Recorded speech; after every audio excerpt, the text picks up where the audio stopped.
As a professional, which is more likely, that the government believed COVID was deadly and everybody should be truthfully afraid and locked in their houses, but because they had this spirit inside of them and they couldn't resist the idea of a party, decided to risk their lives to party, or they lied on the television trying to scare everyone and enslave them and lock them in their houses, knowing it's garbage, knowing it's a lie, and not caring, and had a party behind everyone's backs so they didn't think they'd get caught. Which one is more likely as a professional, as a logical human? Why don't we just agree that they were a bunch of rank hypocrites, stupid people who were behaving utterly selfishly, to the extent that the Queen, when her husband, Prince Philip, dies, is in the church on her own in a mass with none of her family around her after losing a rock of 70 years. And it turned out the night before, Downing Street had, I think, 2 parties, including a karaoke party. I think that was shameful and disgraceful. Well, so we can agree on that, right? We can agree on that, and we can wake up and start to realize, oh, maybe the government doesn't care about us. Maybe the government lies to us. Maybe they tell us things and try and scare us, but they don't actually care themselves. Maybe all they are is hypocritical, self-interested people. Maybe they are. Maybe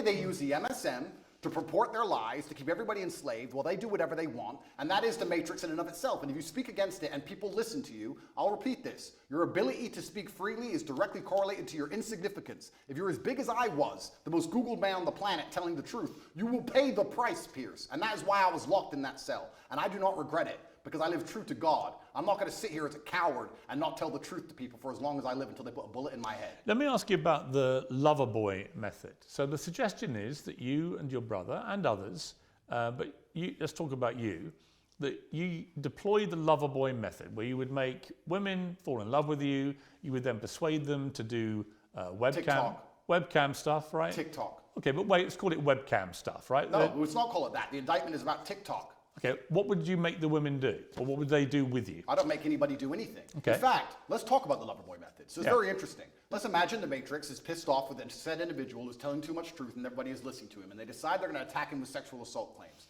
They say, he's making women do, well, we found conversations where he gave advice on how to go viral on TikTok.